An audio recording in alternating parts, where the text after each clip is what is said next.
Hola, bienvenidos a esta materia que es Introducción a la Historia.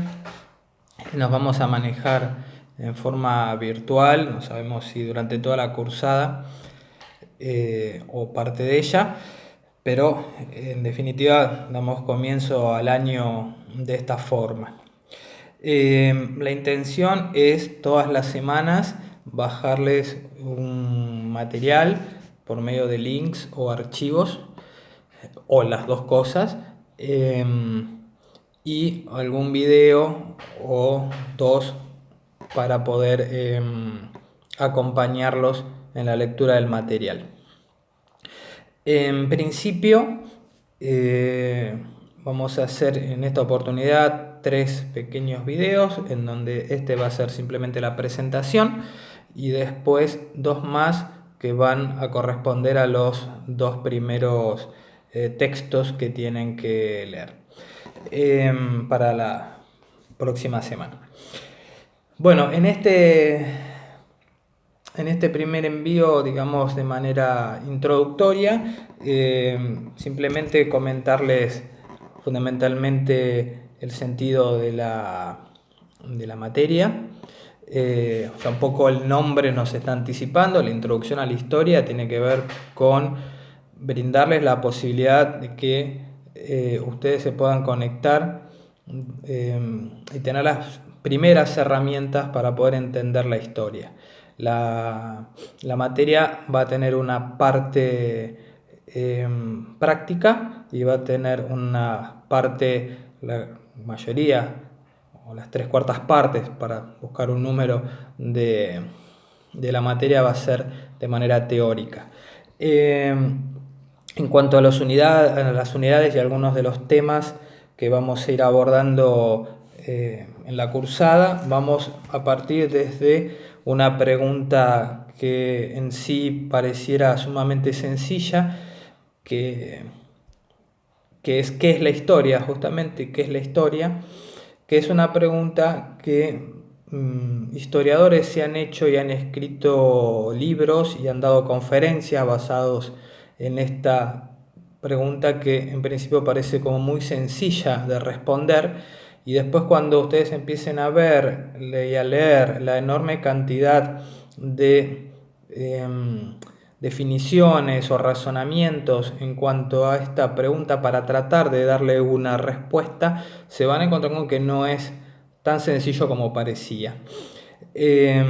Otros puntos importantes que vamos a trabajar es, por ejemplo, el hecho histórico, trabajar sobre hechos históricos, preguntarnos si todo hecho que le suceden a las personas en la vida cotidiana, que todos nos suceden, a todos nosotros, son todos hechos históricos o no. Ese es un punto interesante para leer y para compartir digamos, en estas clases. El tema de las fuentes, uno cuando piensa en historia considera que la fuente principal, y algunos hasta creen que única para hacer historia, tiene que ver con los libros, pero bueno, vamos a trabajar fundamentalmente viendo que no es solamente los libros, sino que hay una enorme cantidad de fuentes, ¿sí? Y que justamente no son escritas la mayoría, curiosamente la mayoría de ellas. Cuando hablamos de fuente, por supuesto, estamos hablando de la manera, la forma que tienen los historiadores de encontrar, de analizar, ¿sí? Y de conocer cómo han vivido las sociedades más antiguas hasta llegar prácticamente a las presentes, ¿no? Inclusive una de las maneras, y ya empezamos como a encadenar un poquito todo, una de las fuentes que se puede considerar en la actualidad muy importante y fundamentalmente con hechos más cotidianos, tiene que ver con la historia oral. La historia oral desde hace aproximadamente unos 20 años se ha convertido en una de las fuentes más importantes para el trabajar historia. Tenemos en el caso argentino fundamentalmente la historia oral nos ha ayudado muchísimo para trabajar y descubrir o redescubrir fundamentalmente lo sucedido en la última dictadura cívico-militar, que las fuentes orales, y de hecho empezó a surgir mucho en los últimos años, tomando como uno de los modelos de investigación justamente y la historia oral, de hecho, apareció en los últimos años en la Universidad de Buenos Aires cuando era como un anexo, como un seminario, como una posibilidad más, como una forma más de hacer historia un poco aledaña.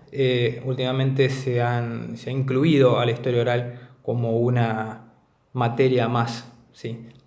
para trabajar. Bueno, después tenemos tiempo, vamos a trabajar sobre el tiempo histórico, perdón, vamos a trabajar sobre el tiempo histórico que hay, bueno, fundamentalmente en el siglo XIX Brodel, un historiador, perdón, en el siglo XX Brodel, un historiador que ha tomado, ¿sí?, mucho sobre el trabajo historiográfico del siglo XIX y siglo XX, que lo ha categorizado, ¿sí?, y ha conceptualizado la historia en 3 periodos de tiempo, que son los de corta, media y larga duración. Vamos a hablar sobre eso y cuál es el significado. Vamos a también atravesar conceptos relacionados con si la historia es una ciencia o no, que es algo que en algunos ámbitos se sigue discutiendo. Vamos a hablar de método histórico, es decir, la manera que tienen los historiadores, la forma que tienen los historiadores de investigar, de hacer historia. Vamos a ver que con el tiempo han cambiado los métodos y han surgido distintos métodos, el tradicional, el científico, el histórico y el comparativo, ¿sí?, como cada uno de ellos, como forma de abordar la historia, como forma de poder investigarla. Y la última unidad, que en realidad sería una introducción, porque después hay una materia puntual que trabaja bien este tema, pero la última unidad en esta introducción a la historia va a ser la de historiografía, fundamentalmente dando como un inicio, ¿no?, pintar un poquito lo que va a ser después de esa materia, fundamentalmente tratando de explicar cómo ha ido evolucionando con el correr de los siglos, no solo de los años, con el correr de los siglos, el estudio de la historia y qué importancia ha tenido el Estado. Estamos hablando a nivel mundial, no solamente Argentina. Qué importancia ha tenido el Estado en la forma de escribir la historia y cómo ha incidido en los historiadores para que puedan desarrollarla o no, o que estuvieran muy limitados para poder hacerlo. Bueno, esta básicamente es la pequeña introducción. Hay un material ya de lectura que en los próximos videos les voy a dar una pequeña ayudita de a dónde ir apuntando. Y por supuesto también tienen el programa ya en PDF para ustedes poder acceder a ello, y de alguna manera acá en ese programa tienen todo lo que hemos charlado y más, ¿sí?, de manera escrita, como para ir hojeándolo, mirándolo. Bueno, continuamos entonces en el próximo video.